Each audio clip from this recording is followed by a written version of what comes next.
Recently, GZA, aka The Genius, made a post suggesting that he believed the Earth to be flat.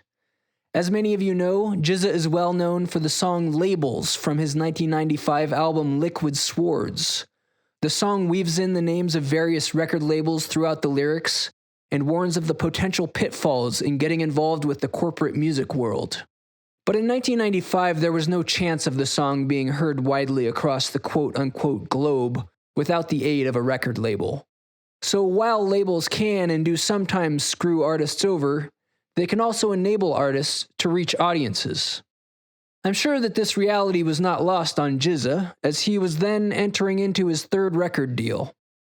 Lately, I've been thinking about labels in general and how they can be helpful or harmful depending on the circumstances. Some labels or symbols are helpful for our survival, like poisonous and non-toxic, but those broad labels alone are sometimes inefficient. For example, almost anything edible becomes toxic when we eat too much of it, and many poisonous things are edible in small amounts. So we need to label the various poisonous and edible items.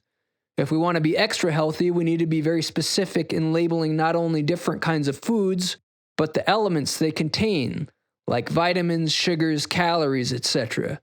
And to understand how those elements interact with each other in our bodies, even more labels are needed. Labels are also necessary for us to communicate with each other beyond grunts, and labels are essential for teaching or learning almost anything beyond very basic skills. So I think labels are good in some instances. GZA's post shows a video panning about 180 degrees across the apparently non-curved horizon of the ocean, along with the question, round or flat? The public responded with shock and dismay, labeling GZA as a flat earther. But is that fair? Maybe GZA was asking the question honestly, not rhetorically as many assumed. Maybe he's not a believer in the flat earth theory and was just trying to get a rise out of people. Maybe when he made the post he was a flat earther, but since then he changed his mind. In any of those instances, it would be incorrect to label GZA a flat earther. Labeling has arguably been essential to our evolution as a species. It comes naturally to us. But I think that labeling people's characteristics is where we can sometimes run into trouble. Without labels of ethnicity, for example, it would be hard, if not impossible, to teach racism or other forms of xenophobia. Without labels like hipster, hippie, or redneck, we might be more prone to forming our opinions of each other on an individual basis rather than putting them into a prejudged category. We tend to label not only others, but we label ourselves, and sometimes we allow others to label us. Labels like man, woman, anarchist, conservative, homosexual, heterosexual, Christian, heathen, father, mother, artist, business executive, etc. But no one is only a business executive. That's a limiting definition. And business executive can mean a wide variety of things, so it's not a meaningful description. Communism means different things to different people, with even self-proclaimed communists having differing definitions of the word. So again, the label is not very meaningful. Labeling yourself as a member of almost any group guarantees that you'll be misunderstood by some and despised by others. Worst of all, resigning yourself to a certain set of beliefs may make you less prone to reevaluating and adapting your beliefs. In what's known as call-out culture, we label celebrities things like sexist, homophobic, or racist.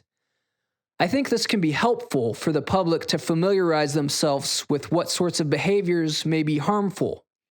In this way, we can learn from the mistakes of others. When it comes to the accused individuals, though, being labeled may not help them to reflect and grow. It might only make them defensive and double down on their misguided ways. We tend to think of ourselves as complex, dynamic individuals. We recoil from being defined. So while it may be for the public good to call out a pop star or politician with a label, when it comes to a personal relation, like a friend or family member who we see as acting racist, we might be more effective in changing their views by avoiding labeling. Instead of saying, "That's racist," or worse, you're racist, we could take the time and energy to lovingly explain how their behavior may have harmful consequences. Most of us have considered the flat earth theory to varying degrees and have decided to label flat earthers as morons. But is the GZA necessarily stupid if he subscribes to the flat earth theory? Simulation theory, the idea that we may all be living in an elaborate virtual reality system of some sort, is not met with the same sort of criticism. Some simulation theory proponents are widely regarded as geniuses, and many of our greatest thinkers consider the theory at least a possibility. But if we are in a simulation, then our planet could just as likely be flat, donut-shaped, or completely non-existent. Some people believe in the flat earth theory within the context of simulation theory. Some flat earthers believe the ocean is contained by ice, others believe it's contained by a force field of some sort. The Vedic texts of Hinduism describe the earth as a stack of flat disks. There are many types of flat earthers, so maybe that label, like jock or nerd, is not very descriptive or meaningful after all. The Antifa label was created as an attempt to combat fascism. But since it has now been used and interpreted in many different ways, Antifa means different things to different people. To some, Antifa is a specific organization, like Black Lives Matter, the Republican National Committee, or ISIS. Some regard Antifa as violent, anarchist, communist, anti-white, anti-police, or anti-conservative. In this way, the label has been demonized and weaponized by certain people, so that without thinking critically, many people consider anyone who espouses it to be their enemy, and will therefore disregard anything an Antifa person says or does. With this in mind, we might ask whether or not that label is helpful or more of a hindrance to the movement it represents. But we should also ask, without the label, would that movement have been effective as it has been? The label has accompanied what appears to be a spreading of awareness and a shift in social consciousness. Would our social media algorithms be as efficient in spreading this consciousness without the hashtagged keyword informing their algorithm? The same question could be asked about Occupy Wall Street, the Yellow Vest movement, and Black Lives Matter. There are large demonstrations and movements throughout history which apparently lacked an all-encompassing label, like, for example, what has since been labeled the Arab Spring or the Vietnam War protests. But even these sometimes employed slogans and symbols.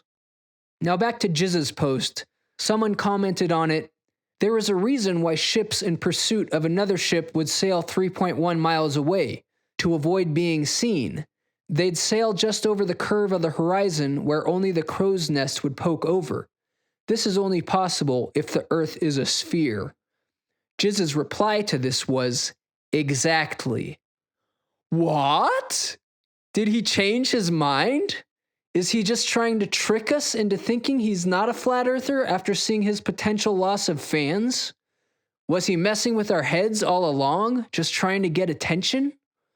Or was GZA trying to teach us a lesson?